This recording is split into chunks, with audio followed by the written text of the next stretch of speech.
Pagbati po sa ating narrator at pati sa lahat ng mga nakikinig dito. Masugid rin po ninyo akong tagapakinig. At itago na lamang po ninyo ako sa pangalang Lynn. Naganap po yung kwento kong ito, matagal na panahon na rin. Pero ngayon lang po ako nagkaroon ng lakas ng loob upang ibahagi yung kwento. Sa totoo lang po, nahiya po kasi akong magpadala ng kwento noon. Kaya ngayon lang po talaga ako naglakas loob.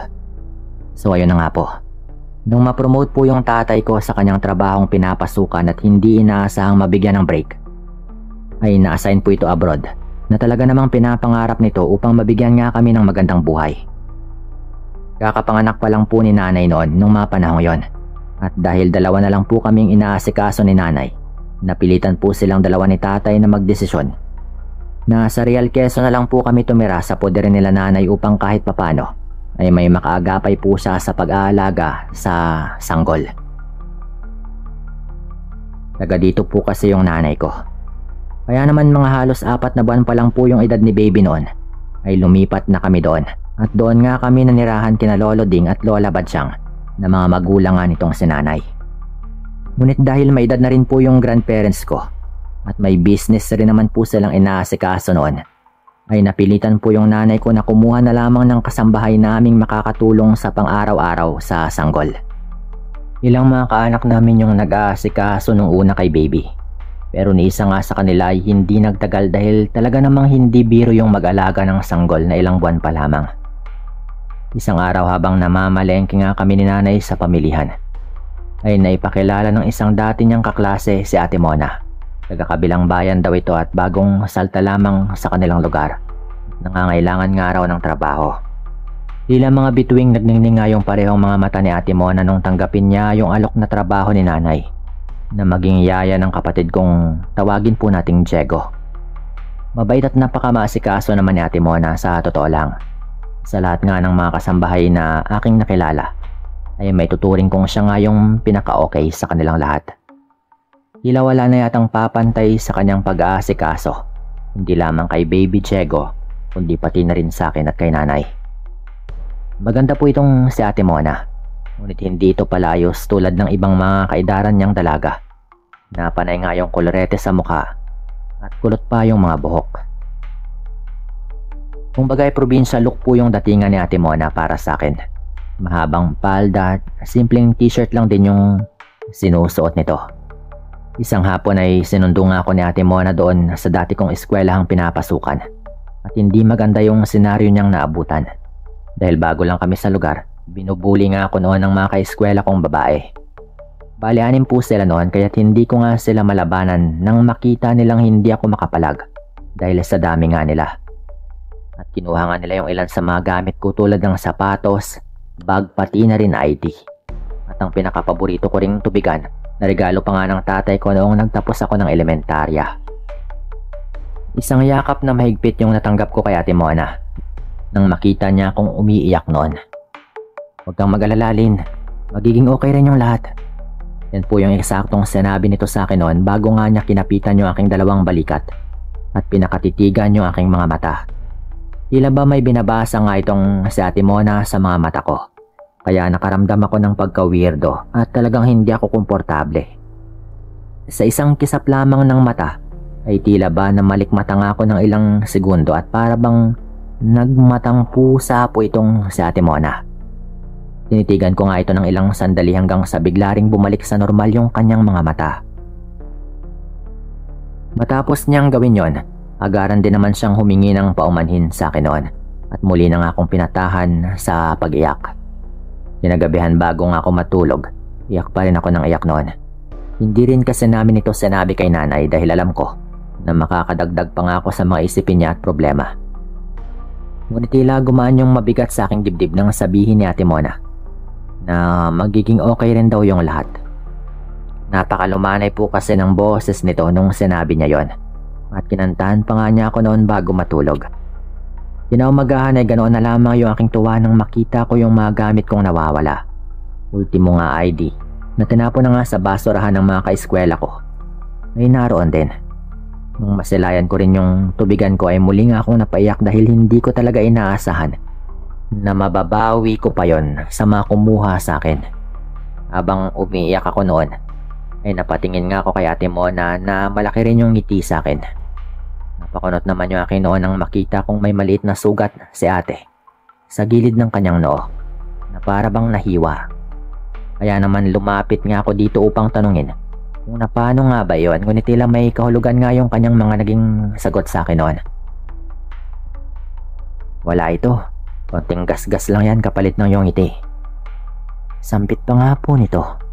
Wala akong kaide-ideya nung sinabi sa akin ni Ate Mona. Kaya naman nung sinubukan ko pang magtanong ukol sa mga sinabi nito, ay hindi na nga niya ito ipaniliwanag pa, tinayaan ko na lang din.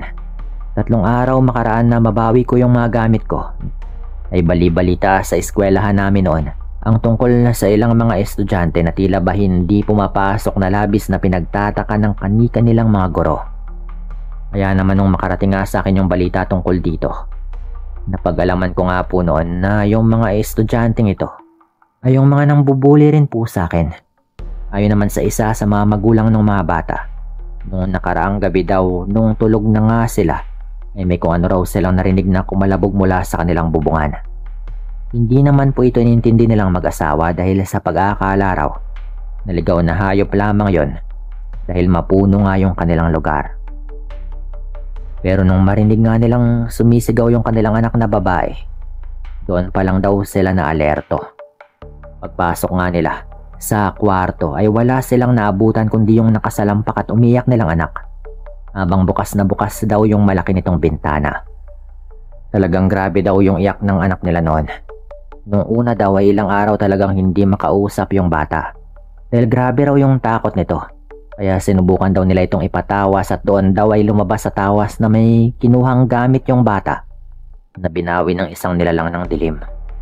Inakala daw nila na napaglaruan yung bata ng masamang engkanto, pero nang malaman nilang aswang nga yung bumisita sa kanila, ay ganoon na lamang daw yung kanilang takot at pagkabahalang naramdaman. Nung marinig ko nga ito sa mismong magulang ng bata, ganoon na lang yung takot ko, lalo na at may sangkot na isang aswang. Pero kahit na ganoon ay lihim pa rin akong napapangiti dahil sa isip ko ay tama lamang yun sa kanila dahil sa ginawa nilang pang-alipusta sa akin at pagkuha ng mahalagang gamit ko. Nang sumunod na araw, ganoon na lamang yung pagkagulat ko nang ipatawag si nanay sa aming eskwelahan. Ganoon na lang din yung kabang nararamdaman ko nung malaman ko. Ito na pala yung hindi idinitali ng aming guro kung bakit siya pinapatawag. Lalo na nga nung hindi dinitali ng guro kung bakit nga pinapatawag yung nanay ko. Kinabukasan ay gulat na gulat nga kami nang magpunta sa aming eskwelahan.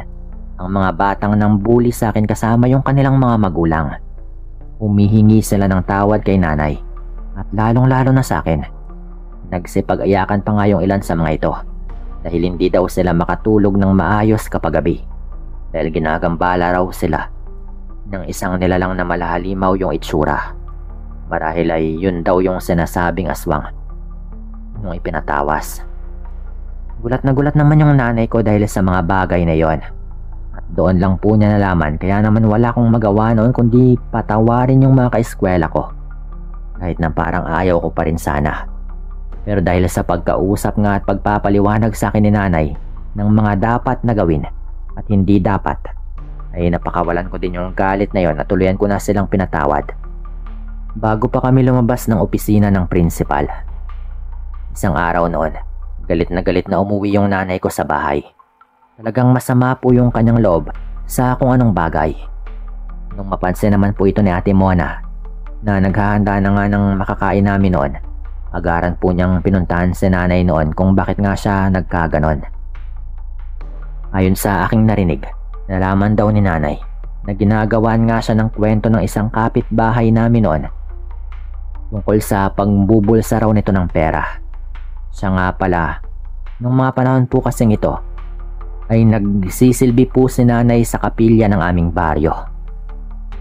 Buwisit naman si Cecil kung gawan ako ng kwento.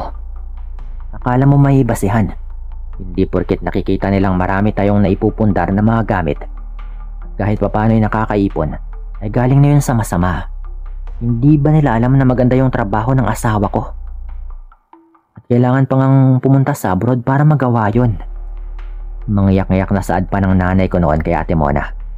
Hinihimas-himas pa yung kanyang likod.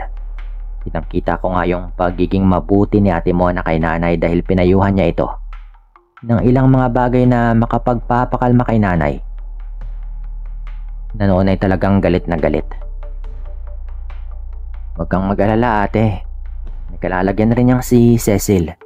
Ang mga taong kagaya niya ay may tuturing nating sakit sa lipunan. Dahil lalong lalala kung hindi masusolusyonan. Wika pa nga po nito. 3 araw na lumipas pagtapos ng aming pagsimba. Kasama ko rin si nanay at Ate Mona ay napadaan nga kami sa kahabaan ng kanto nila Aling Cecil. Napakunot nga yung noon namin ni nanay nang matanaw namin na may tricycle na nakaambang sa kalsada. Noong una iniisip namin na baka may salo-salo lang sa kanila. Kaya ganoon lalo't ilan po yung tricycle. Ngunit ganoon na lamang yung gulat namin nang makita yung tarpaulin na pangpatay at meron pong mukha ng ale. Naggulat si nanay nung mga sandaling yon at napabulalas. Nakakabigla naman to. Ni minsan hindi ko hinangad na mangyari sa kanya yung ganto. Malungkot na saad pa nga ni nanay nang malaman nga naming si Aling Cecil pala yung namatay. Tila wala namang naging reaksyon si Ate Mona nung mga sandaling yon. Maya-maya ay lumapit kay nanay yung isa sa kanilang mga kasama sa simbahan. At doon ay nagkwento nga ito kung ano ba yung nangyari sa ale. Natagpuan daw ng mga kaanak yung katawan ni Cecil na para bang dinukot yung bunganga at basag raw yung panga. Na tila daw matindi yung galit sa ale. Kilala kasing matabil yung bunganga ni Cecil kaya naman baka may pumatol dito at nauwi nga yun sa karumal-dumal na krimen. Sa totoo lang ay sobrang detalyado ng mga impormasyong narinig ko. At kumulong nga yung tiyan ko dahilan upang mapaduwal sa labis na pandidiri. Lumayo nga muna ako doon upang magsuka. Agad rin naman akong sinundan ni Ate Mona upang hagurin yung likod ko habang napapasuka ako. Habang patuloy siya sa paghagod ay tila ba naulinigan ko siyang bumubulong. Mabuti nga yun kay Cecil na bungangera. Salamat siya at ganoon lamang yung inabot niya. Saad pa nga po nito na parang alam na alam niya yung nangyayari doon kay Aling Cecil. Nagtataka man ako kung bakit ngayon sinabi ni Ate Mona. Hinayaan ko na lang po ito dahil hindi ko pa masyadong naunawaan yung mga sinabi nito. Kahit na may galit sa puso si nanay, ay nakipaglibing pa rin kami at ipinagdasal yung kaluluwa ng ale. Kumbaga pinatawad na rin po ito ni nanay. Lalo at patay na rin po ito. Habang patuloy yung unti-unti naming pag-unlad noon ay hindi namin alam na may mga mata palang nagmamasid at nagpaplano ng masama para sa aming mga buhay. Isang gabi, nasa kasarapan na nga kami ng pagtulog, ay may biglang isang malakas na kalabog yung aming narinig. Wala noon sila lolo at lola dahil may inasikaso nga sila sa kabilang bayan at kinabukasan pa nga yung uwi. Sa lakas ng lagabog, gano'n na lamang yung aming pagkabigla kaya dali-dali nga kaming lumabas ng kwarto ni nanay noon. Sa may sala ay bumungad po sa amin yung 2 lalaki na parehong may hawak na patalim. At tinututok po nila ito sa amin. Ilabas ninyo yung pera, pati mga alahas at mahalagang bagay. Kung hindi, papatayin namin kayo. Bulyaw pa nga ng lalaking yon. Nagmatigas pa nga yung nanay ko nung una pero wala rin po itong nagawa. At kinuha na nga po niya yung pera at mga alahas na pakay ng mga lalaki. Nagmamadali nang lumabas yung 2 lalaki nang biglang may pumasok sa loob ng bahay. Isang malaki at napakaitim na aso na siyang kinagulat ng 2 magnanakaw. Walang ano-ano ay sinugod ng malaking aso yon yung isa sa 2 lalaki. At walang awa po niya itong sinakmal sa leeg. Hanggang tuluyang umagos mula doon yung sariwa nitong dugo at parang binawian po agad yun ng buhay. Matapos patayin ng itim na aso yung lalaki, direkta niyang sinugod yung isang may hawak na patalim at tulad nung una ay sinakpal rin po ito ng aso sa leeg. Pero hindi inaasahan ay biglang tinarak po ng lalaki yung hawak nitong patalim na bumaon din sa leeg ng itim na aso.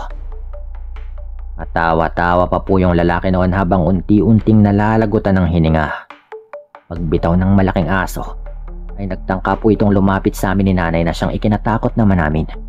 Kaya nagmadali po kaming tumakas noon pero papatakbo na kami ay naestatwa kami ni nanay sa aming kinatatayuan ng makita na unti-unting nagpapalit sa pagiging tao yung itim na asong yon. At ganoon na lamang yung aming pagkabigla nang makitang si Ate Mona po ito. Sa pusa po niya yung kanyang dugoang leg habang nanlilisik po yung kanyang mga mata. Sa puntong yon, alam na rin po namin ni nanay na aswang nga si Ate Mona. Talagang gulat na gulat po kami sa mga nangyari na halos mabaliw po kami sa takot noon. Pero sinubukan po namin kumalma noon at dali-dali po naming sinalo si Ate Mona sa kanyang pagkabagsak. Imbis na matakot po kami noon, ay talagang nalungkot kami at litong-lito kung ano nga ba yung dapat naming maramdaman. Humingi ng paumanhin si Ate Mona sa amin noon. Ngunit hinaplos lamang ni nanay yung kanyang bibig habang sinasabing wala siyang dapat na ihingi ng tawad. Hirap man sa pagsasalita si ate noon, ay talagang sinusubukan pa rin po nito. Napangiti pa nga po ito bago tuluyang nalagutan ng hininga. At syempre nung dumating po yung mga otoridad, ay nakita naman po nila yung mga nangyayari. At halata namang sinubukan nga po kaming nakawan ng dalawang lalaking yon na hindi po namin nakilala. Syempre sinabi rin po namin na si Ate Mona po yung pumatay sa dalawa, na nanlaban nga po ito at niligtas po nito kami. Kitang-kita pa nga po namin yung pagkalito sa mga otoridad noon dahil nakita naman po nila yung mga sugat sa leeg. Pero alam nyo naman po yung madalas na mangyari kapag mga ganon. Hindi na rin po gaanong binibigyan ng pansin yung mga investigasyon, lalo at halata naman po na may balak talagang masama sa amin yung dalawang lalaking yon at kitang-kita rin po na punersa nilang makapasok sa loob ng bahay. Parang na-trauma po kami ni nanay noon Mga 1 taon po siguro mahigit bago kami tuluyang nakarecover sa mga nangyari. Talagang hindi namin nakalain na mangyayari sa mga kagaya namin yung ganitong mga bagay. Pero gayon pa man, laking pasalamat po namin kay Ate Mona at nilihim po namin talaga noon yung kanyang tunay na pagkatao. Yun na lang din po yung magagawa namin sa kabutihang kanyang ipinakita. Pero syempre aaminin rin po namin na may kalokohan rin siyang ginawa. Tulad ng pagpatay na talaga kay Aling Cecil, kahit hindi naman ganoon kalala yung kasalanang nagawa nito kay nanay. Hanggang ngayon ay gulong-gulo pa rin po talaga kami sa mga nangyari. Gayon pa man, pinilit na lang po naming ibaon ito sa limot. At hanggang dito na lang din po itong kwentong ito at maraming salamat po.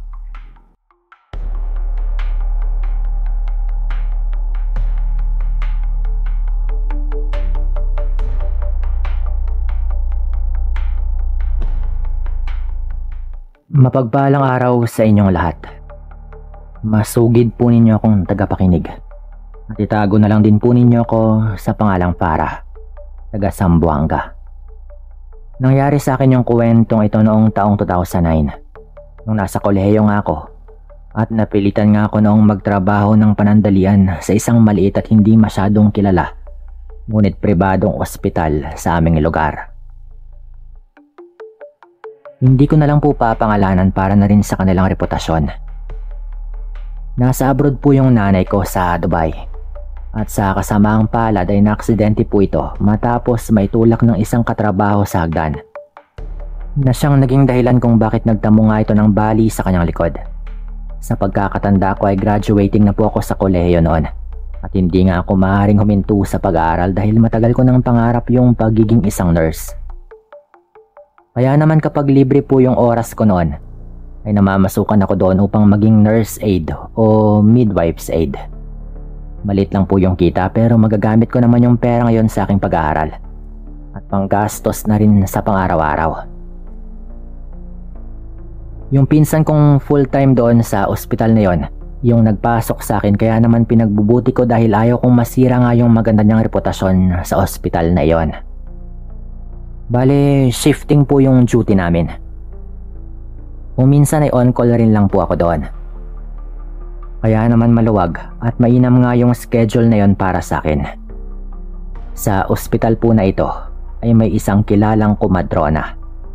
Naitago na lang po natin sa pangalang Ma'am Hazel.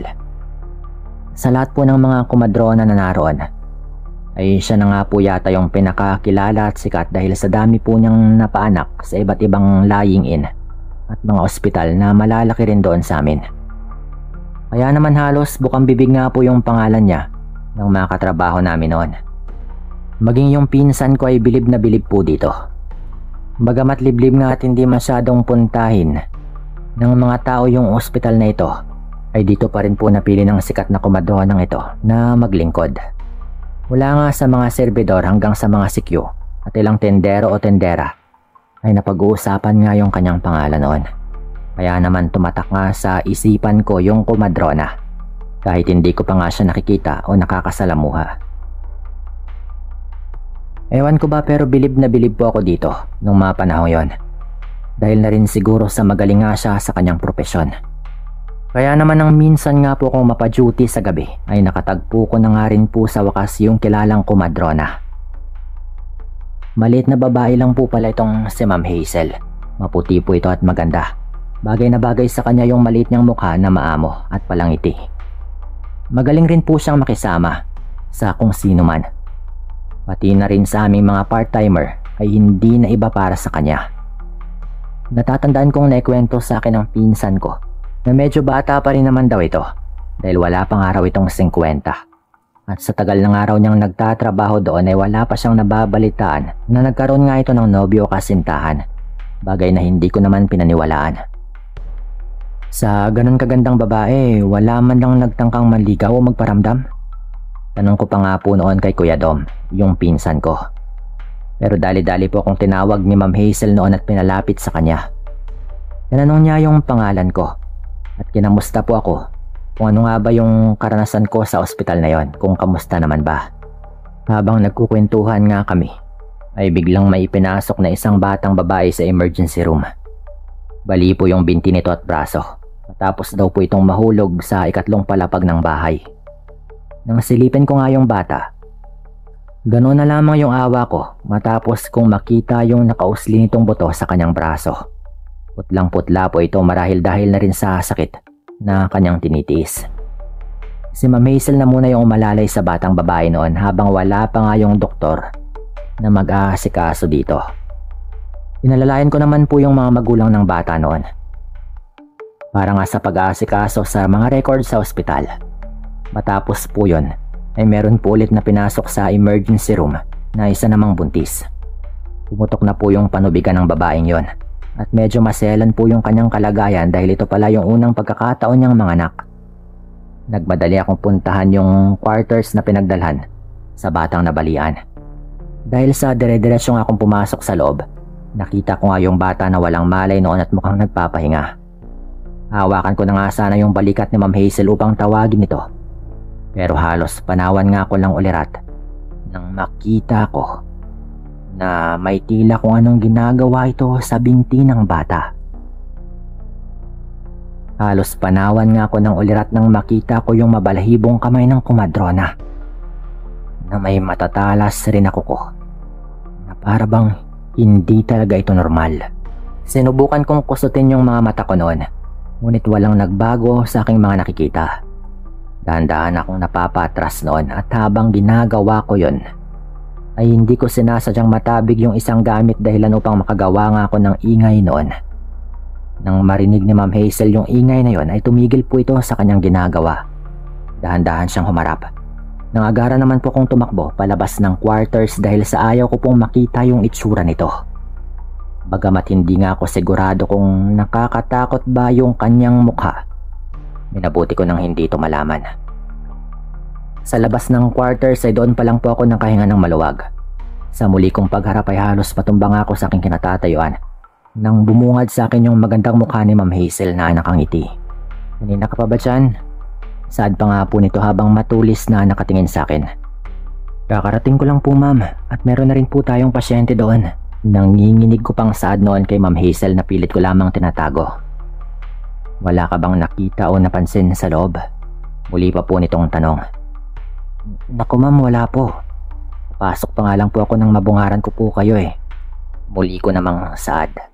Kahit na grabe na nga yung takot ko sa nakita ko kanina, minabuti kong hindi nga ito ipalata. Dahil hindi ko nga sigurado kung ano ba yung kanyang posibleng gawin sa akin kapag nalaman niyang nabisto ko nga yung kanyang pagkatao. At duda ko na totoo talaga yung nakita ko. At isa po itong aswang na nang bibiktima ng mga inosenteng tao sa ospital na yon. Habang naglalakad kami ng sabay ni Ma'am Hazel, napansin ko na pinapatiuna na po niya ako. At ganoon na lamang yung kaba ko dahil naramdaman kong tila ba tinitignan nga niya ako ng matalim mula sa likod. Halos tumatagaktak na nga po yung pawis ko sa noo, maging sa mga braso, dahil nga sa takot na aking nararamdaman.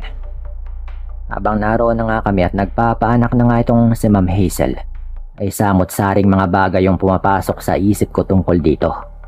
Tulad ng kaya pala niya napili na dito sa ospital na ito magtrabaho upang walang makasita o makahuli ng kanyang ginagawang pang-aaswang. Palibhas ay liblib nga tagu yung lugar na iyon. Tuwing nagtatama nga yung aming mga paningin, pinipilit kong hindi nga nito mahalata yung matinding takot na aking kinikimkim. At salip ay isang mapait na ngiti yung itinutugon ko sa kanya. Nang matapos po mga anak ng babae, ay pinagpahinga po siya ni Ma'am Hazel noon sa kwarto habang nililinis nga yung anak nito. Dahil pag-aakala kong may gagawing masama si Ma'am Hazel noon sa bata, ay sumama nga po ako dito habang nililinis niya yung katawan ng sanggol. Nakapapanganak lang. Kung ano-anong bagay yung dinadaldal ko sa komadrona habang patuloy po siya sa kanyang ginagawa. Gumawa-gawa na rin ako ng kwento. Mapanatili ko lang yung sarili ko sa loob ng kwarto. Matapos nga yung paglilinis niya sa katawan ng sanggol, siya na rin po mismo yung nag-abot nito sa ina ng bata. Walang paglagyan yung tuwa ng mag-asawa nang makita nila yung kanilang panganay. Maging ako na hindi nga nila kakilala, ay masaya rin po para sa kanilang mag-asawa. Mag-alas 2 na rin ng madaling araw nang matapos nga yung duty ko.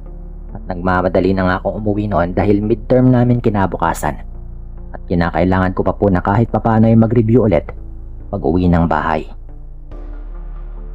Paglabas ko nga sa ospital ay nagpalingalinga ako upang bantayan sana kung meron pang tricycle na dumadaan para hindi na nga ako maglalakad papauwi.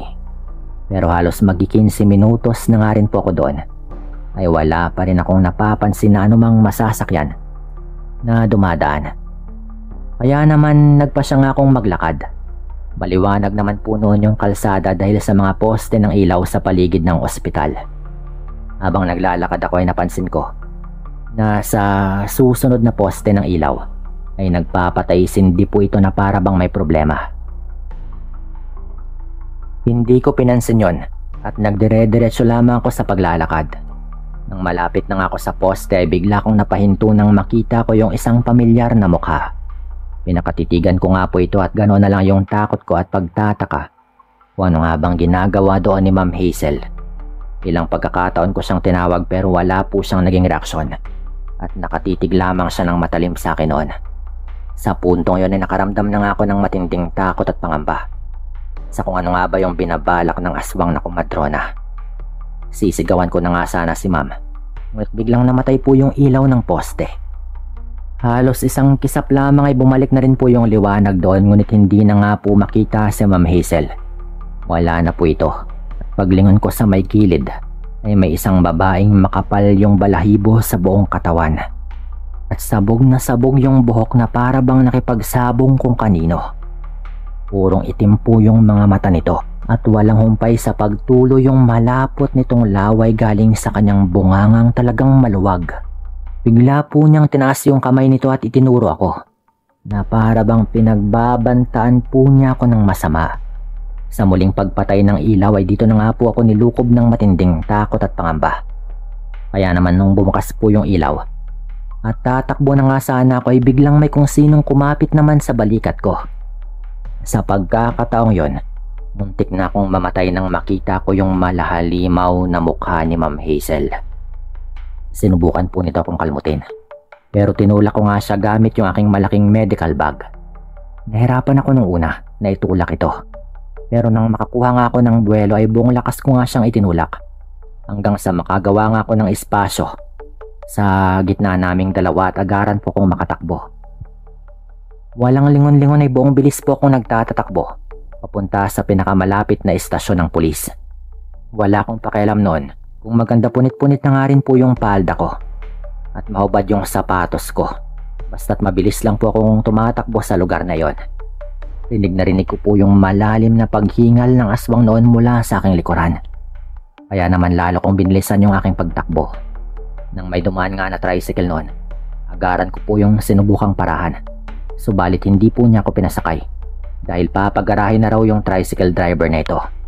Nung lingunin ko naman ay wala na po yung nakasunod sa akin. Pero talagang hindi ako pinasakay ng tricycle na yon. Dahil wala naman akong magawa, sinubukan ko pa rin hingian ng tulong yung ilang tindahan na bukas pa. Subalit hindi nga nila ako pinaniwalaan.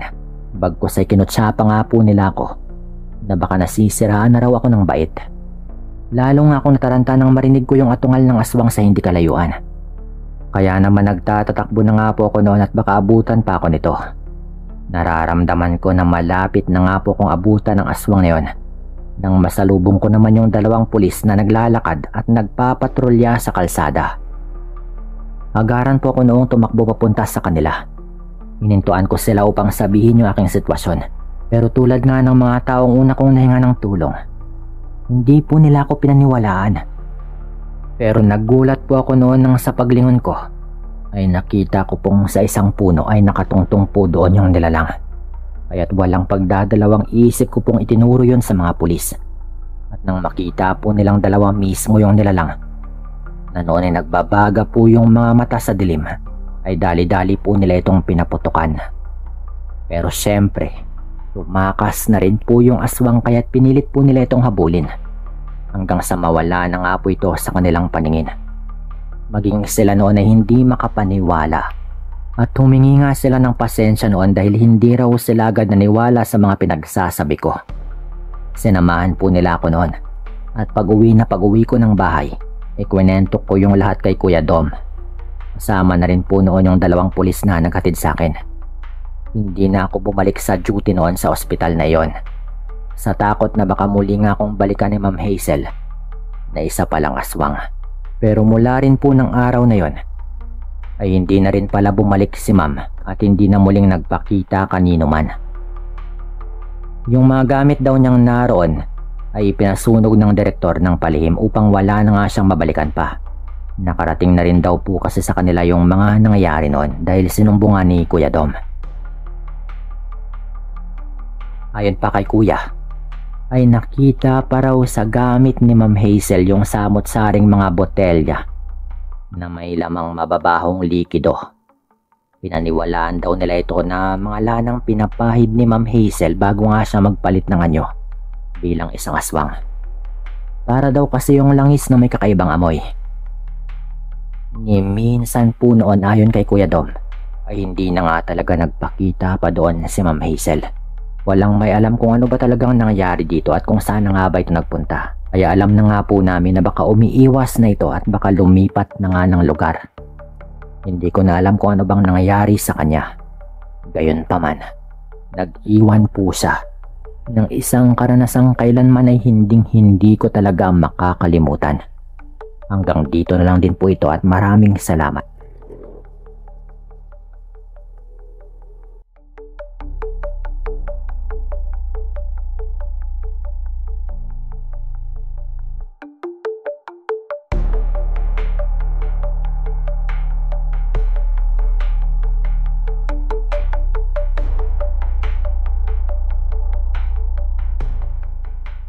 Isang mapagpalang araw sa inyong lahat.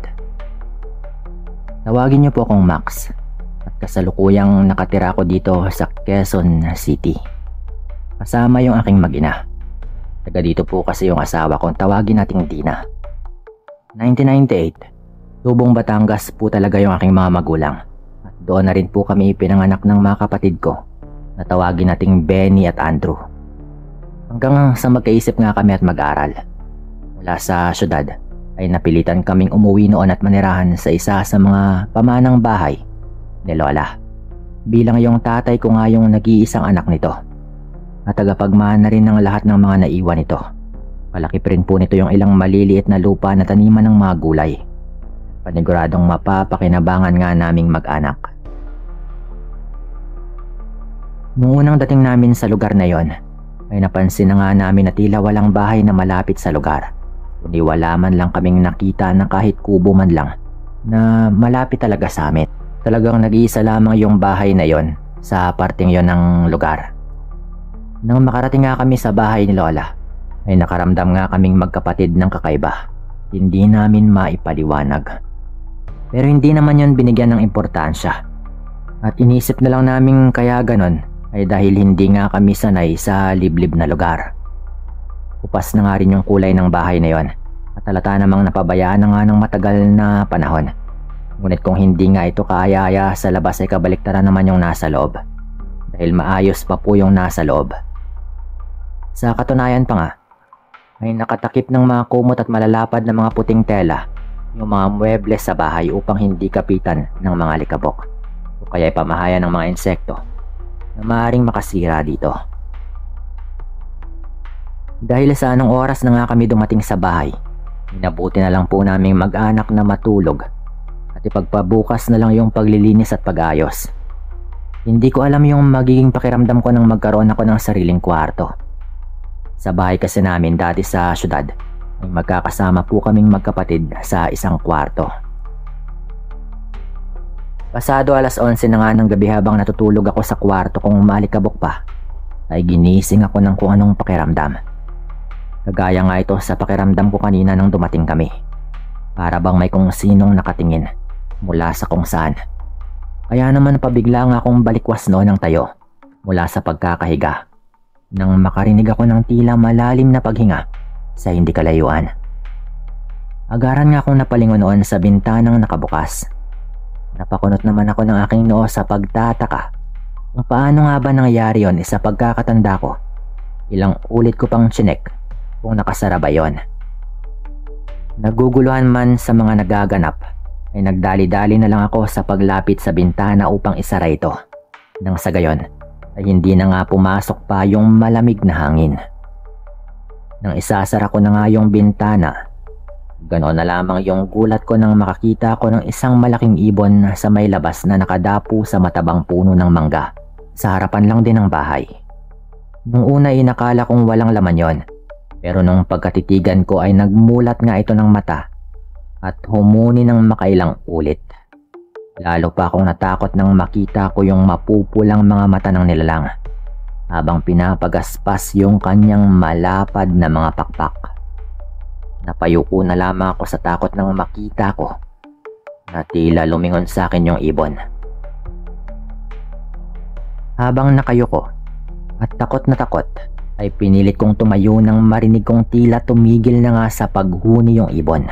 Iniangat ko yung ulo ko at pasilip na hinanap ito sa puno kung saan nga ito nakadapo kanina.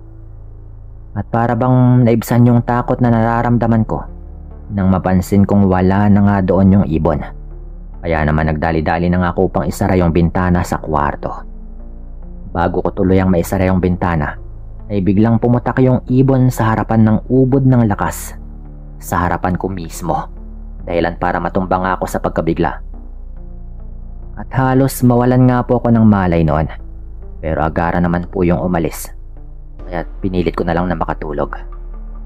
Kinabukasan ng sumunod na araw ay nagising ako sa malakas na mga katok ng nakababata kong kapatid. Dali-dali akong bumangon habang inaalala kung ano nga bang nangyari sa akin kagabi.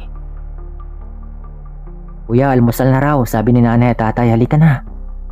Bungad pa nga sa akin ng kapatid ko. Agaran din naman akong sumama sa kanila at sabay-sabay na nga kaming bumaba patungo sa may kusina ng bahay.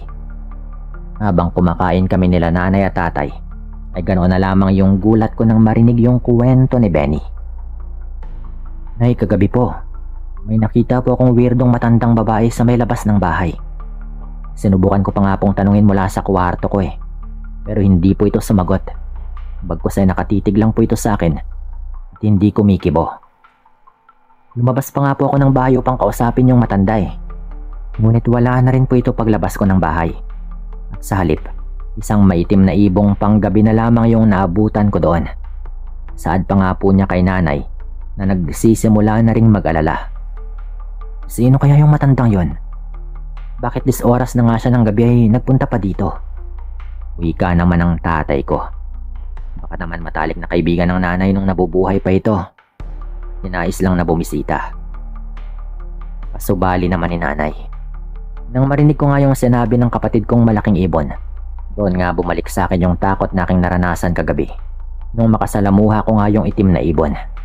Pinili ko na lang na hindi ito sabihin sa aking mga kapatid dahil baka magdulot pa sa kanila ng takot. Marami kaming ginawa nung araw na yon. Naglinis ng bahay, nag-ayos ng mga gamit ni Lola na hindi na gagamitin, at nagpalit rin ng mga kortina para naman kahit papano ay magkaroon ng buhay yung lumang bahay ng yumao naming lola at lolo. Habang nagbubungkal kami ni tatay ng lupa upang taniman sana ng gulay, may nakita ako noong 2 batang lalaki sa hindi kalayuan na naglalaro ng saranggola. Nagpaalam nga ako sandali kay tatay noon upang puntahan yung mga yon at kausapin na rin. Nang makalapit ako sa kanilang dalawa, ay hinarap naman nila ako ng maayos noon at magalang na binati. Mawalang galang na ho, Manong. Kayo na po ba yung bagong nakatira sa bahay ng matandang si Aling Victoria? Tanong pa sa akin ng isa sa kanila. Oo, kami na. Bilang yung tatay ko nga yung kaisa-isang anak nila.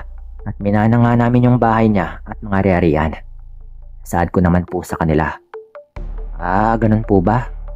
Naku, Manong, kung ako po sa inyo, hindi ako magtatagal dyan sa bahay dahil... Natigil po yung bata noon sa kanyang pagsasalita. Nang sikuhin nga siya, yung isa niyang kasamang halatang nakatatanda sa kanya na para bang pinipigilan siyang magsalita. Tatanungin ko pa sana sila ukol sa sinabi ng bata, pero dali-dali na nga silang tumakbo papalayo. Ngunit bago nga sila tuluyang makalayo, ay muling may sinabi sa akin yung bata noon. Yung lola mo, itanong mo sa tatay mo kung paano namatay. Seryoso pa nga po nitong Saad bago umalis. Hindi ko na hinabol yung mga batang yon at minabuti ko na lamang na bumalik kung saan nga yung tatay ko. Nang makarating ako sa kanya ay doon ko nga tinanong si tatay noon tungkol kay Lola Victoria at kung ano nga ba yung ikinamatay nito. Ayon naman kay tatay ay napabalitang aswang daw yung kanyang nanay noon matapos daw may pasa sa kanya yung sumpa ng pagiging aswang. Pero hindi naman daw yon paniniwalaan dahil ni minsan daw ay wala naman daw siyang nakitang kakaiba sa kanyang ina o kung anumang pagbabago sa ugali nito. Kaya naman iniisip na lang niya na walang katotohanan yung mga balitang yon at puro paninira lamang ng mga taong merong galit sa kanya. Pero isang araw daw, nagkaroon nga ng matinding pagtatalo yung kanyang mga magulang na umantong sa pag-alis nila ng kanyang tatay.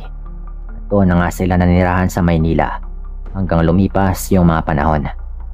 Sinubukan daw niyang dalawin yung nanay niya pero palagi raw siyang sinasabihan ng kanyang ama na yung nanay daw nakilala niya ay matagal ng patay. Hindi naman naniniwala yung tatay ko sa mga sinabi ng kanyang ama syempre. At ganoon na lamang yung panlulumo niya nang may isang kaanak nga yung nagkumpirma nito sa kanya. Kaya hanggang magkapamilya nga raw si tatay ay hindi siya umuwi sa probinsya nila. Pero makalipas yung mahabang panahon ay hindi daw niya inaasahang doon nga kami titira sa dating bahay nila. Sinubukan ko namang tanungin yung tatay ko noon kung nakita niya ba yung mga labi ni Lola. Pero napailing lamang po ito at nagbitaw ng isang buntong hininga. Ilang saglit pa, nakasamyo nga kami ni tatay ng kung anong bagay na ubod ng baho. Dahil sa hindi na nga namin kinaya yung amoy na yon, ay napilitan po kaming umalis noon. Habang naglalakad kami ni tatay, ay tila ba may nahagip yung paningin ko na kung sinong naroon at palihim na nakatingin sa amin.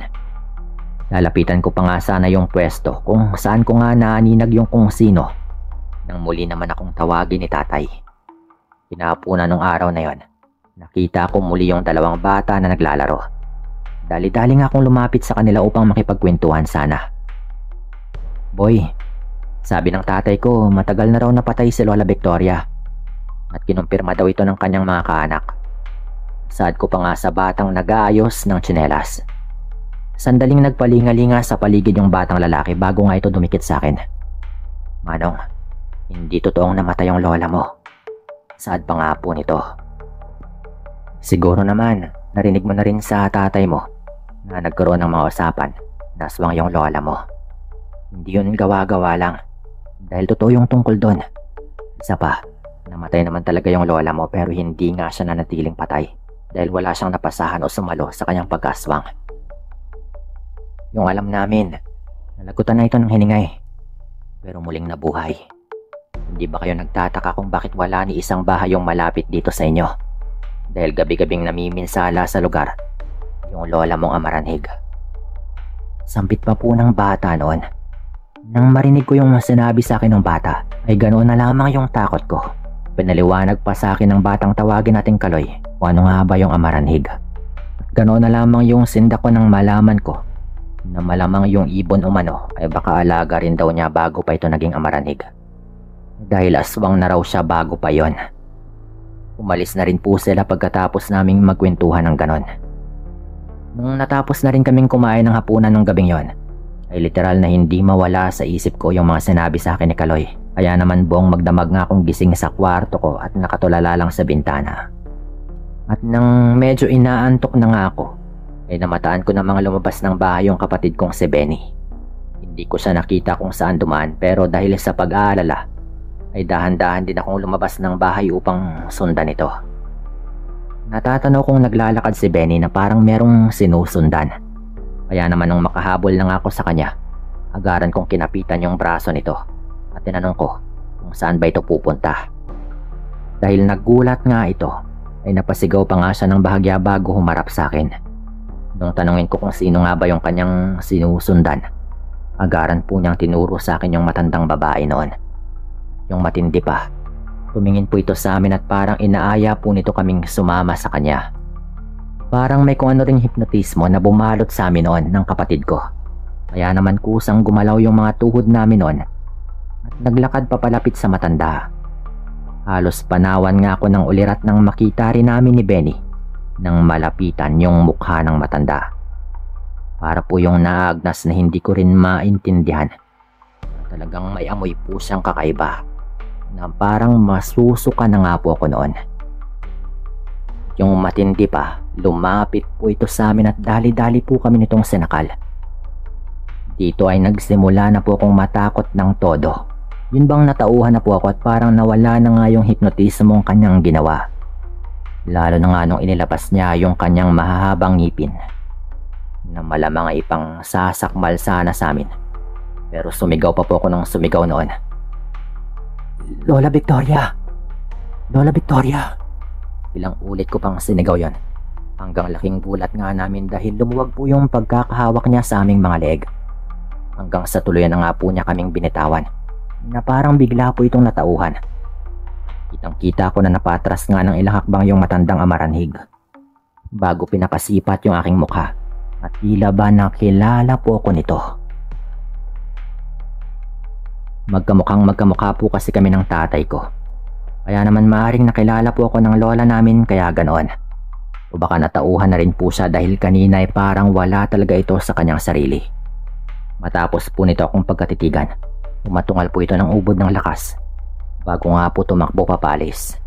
Nagsuot nga po ito doon sa masukal na parte na agaran po siyang nawala sa karimlan.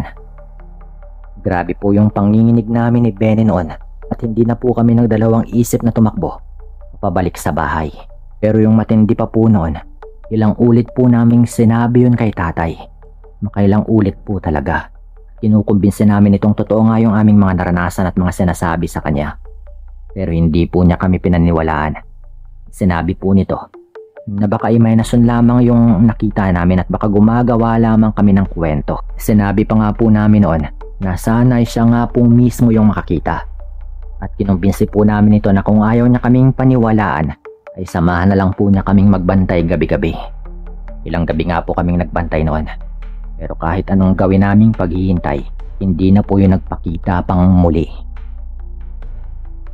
Bigo po talaga kaming makita ito ulit. Marahil ay lumagay na po ito sa tahimik o umiwas na rin nang makilala nga po nito kami. Hindi ko alam kung ano ba yung dapat kong maramdaman, pero mas maigi na rin siguro yun upang matahimik na rin kami. At binaon na rin po namin sa limot ni Benny yung aming mga naranasan. Alam ko rin po noon na kahit papano naniniwala rin naman talaga yung tatay ko. Pero ganun lang yung sinasabi nito dahil pilit niyang kinukumbinsi yung kanyang sarili na hindi totoo yung aming mga nakita. Hindi na rin po talaga naulit yung mga ganong pangyayari sa amin noon at nabuhay naman po kami ng matahimik.